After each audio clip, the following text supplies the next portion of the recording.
pourquoi nous devons nous attaquer.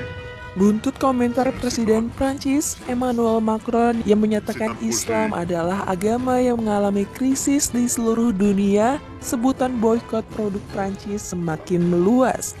Tidak hanya di tanah Arab, tetapi di banyak negara di dunia.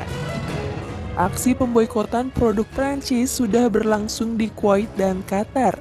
Supermarket di Kuwait mengosongkan produk-produk Prancis di rak tokonya. Di Yordania dan Qatar juga terjadi hal serupa. Produk Prancis seperti keju ditarik dari rak penjualan. Di Turki, Presiden Recep Tayyip Erdogan meminta kepada warganya untuk melakukan boikot terhadap produk dari Prancis. Erdogan juga melontarkan sindiran kepada Presiden Prancis Emmanuel Macron bahwa Macron butuh perawatan mental karena sikapnya terhadap Islam dan Muslim.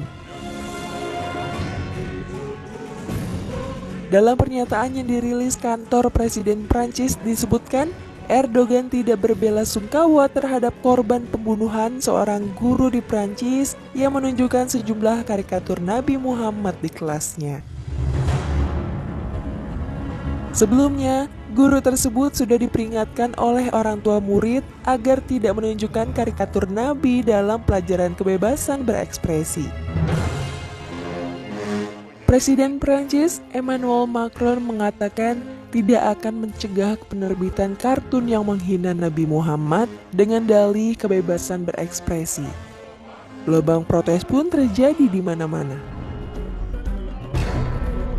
Kasus tentang karikatur Nabi sebenarnya sudah beberapa kali terjadi di Eropa.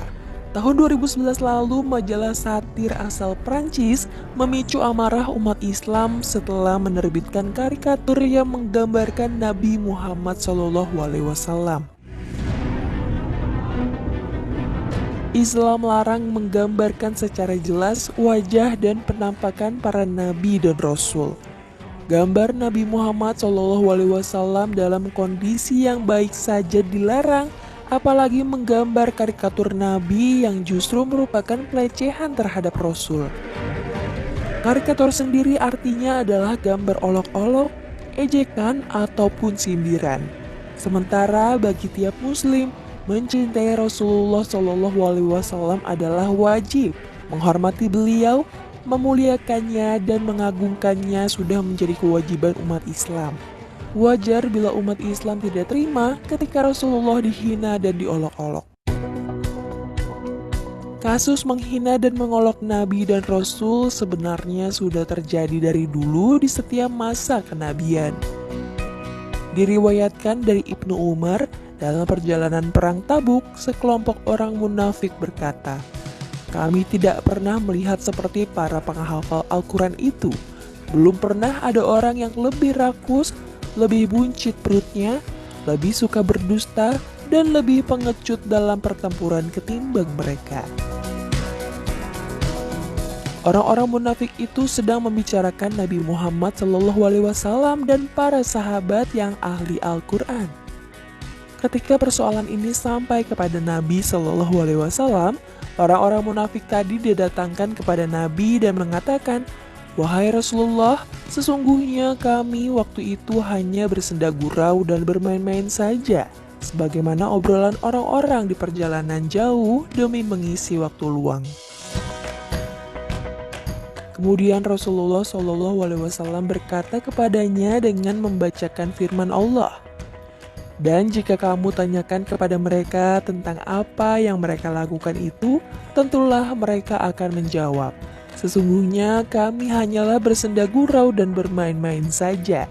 Katakanlah, apakah dengan Allah, ayat-ayatnya dan Rasulnya kamu selalu berolok-olok?"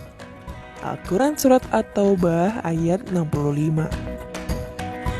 Al-Quran telah menjelaskan bahwa mengolok-olok Allah, Rasulullah, dan ayat-ayat Allah adalah suatu bentuk kekafiran. Bahkan permohonan maaf dari pelakunya pun tidak akan diterima. Allah berfirman, "Tidak usah kamu minta maaf karena kamu kafir sesudah beriman. Jika kami memaafkan segolongan kamu lantaran mereka bertaubat, niscaya kami akan mengazab golongan yang lain disebabkan mereka adalah orang-orang yang selalu berbuat dosa. Al-Quran Surah At-Taubah ayat 66. Pemerintah Indonesia sendiri melalui Kementerian Luar Negeri sudah mengecam pernyataan yang disampaikan oleh Presiden Prancis yang dinilai menyudutkan agama Islam dan membiarkan penerbitan ulang karikatur Nabi Muhammad SAW. Baik masyarakat dan ulama Indonesia juga mengecam masalah yang berulang ini. Dia salah ketika menganggap Islam sebagai agama krisis. Padahal yang dilecehkan adalah Nabi Muhammad SAW. Maka saya meminta sebenarnya kepada pemerintah ini untuk memberikan reaksi terhadap Presiden Prancis. Kenapa? Karena apapun itu, Islam itu adalah merupakan agama terbesar di Indonesia. Larangan gambar Nabi dalam bentuk apapun sebenarnya dikarenakan kekhawatiran akan memunculkan pengultusan dan pemujaan terhadap Nabi Muhammad SAW. Selain itu, tidak mungkin ada yang bisa memastikan bahwa gambar itu adalah gambar yang sebenarnya. Mengingat tidak ada satu orang pun di dunia saat ini yang tahu wajah Nabi. Bahkan ada larangan dari Nabi SAW untuk menggambar makhluk hidup. Dari Ibnu Mas'ud radhiyallahu anhu, ia berkata, Rasulullah SAW bersabda, sesungguhnya manusia yang paling keras disiksa di hari kiamat adalah para tukang gambar, mereka yang meniru ciptaan Allah. Muttafaqun alaihi.